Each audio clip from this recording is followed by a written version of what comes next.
The 3 Mile Island accident occurred at 4 a.m. on Wednesday morning, March 28, 1979. In plain words, a water valve was broken and rushed into a heating system of zirconium plating where reactive rays were released. It took 7 hours to notify Washington, D.C. after this accident had occurred. After doing some basic research with a team of sociologists, we have found that there are no claims of consequences after this accident happened.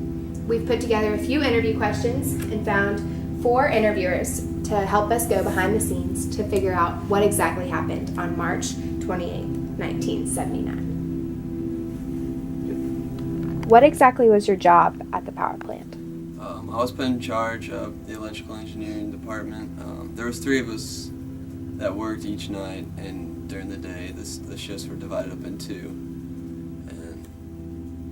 I was head of the department, so I organized the schedules and I managed the people, made sure they were doing what they were doing. When the alarm sounded, what was your initial reaction? Well, I first had to account for all the people that I was in charge of, made sure they were safe, and then I kind of ventured out and tried to figure out what the problem was, and then tried to find solutions. You know, we were following protocol, and I realized it was mechanical error and not just human error.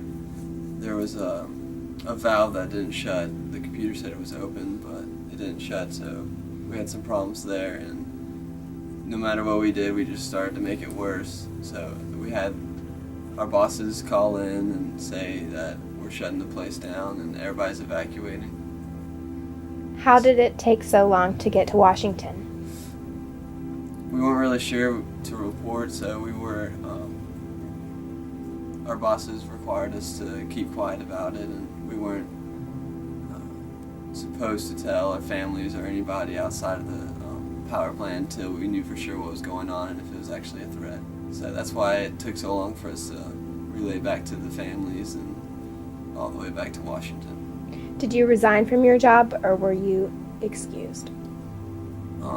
Upon returning back to the nuclear power plant, everybody kind of just took some time to think about it, and I resigned from my job because I figured that if this ever happened again, I couldn't handle it. So I was kind of afraid after that.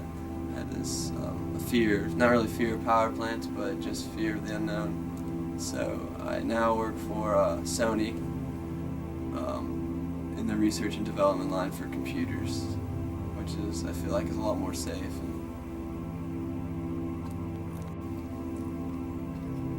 What do you remember from the morning of the accident? The morning of the accident, I think it was a Wednesday, so I had school. I was in 2nd grade, and my parents came in and they woke me and my sister up, and my little sister was 4 at the time, and they said, we're just gonna go on a trip today, we're gonna go see Grandma. My grandma lived in Ohio, and they're like, just pack a bag, pack things to do, we don't know how long.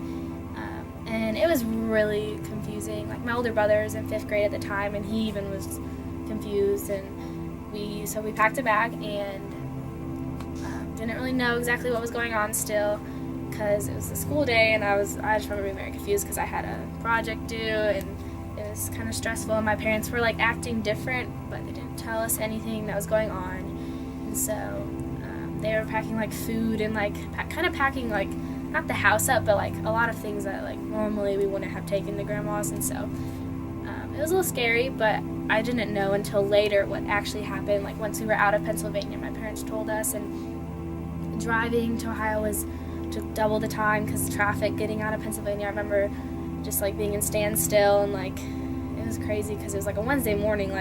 I just remember my parents were very quiet, very they were trying to be calm, but I could tell something was wrong with them. What happened when you went back to Pennsylvania? When we went back, the town was a little different.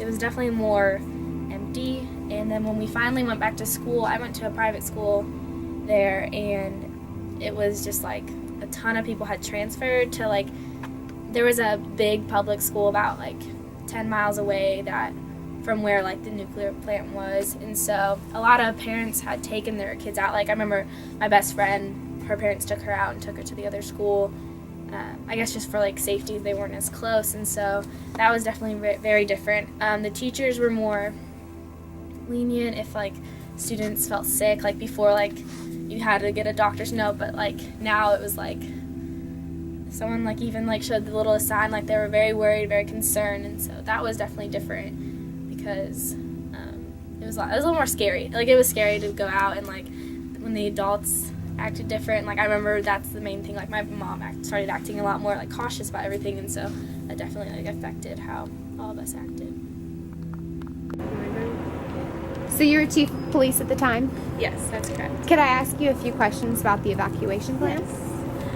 There was a lot of thought that went into knowing how and when we were going to inform the public about the disaster because we didn't want the whole town to start panicking, and we were also concerned about everyone's safety. When and how did they inform the public about this disaster? The first reports of the disaster were released to local news stations, and then shortly after that, officials had reported to the public about what had happened at the nuclear plant that day. And we first ordered for all pregnant women and children under the age of 2 within a 5-mile radius of the nuclear power plant to evacuate as soon as possible.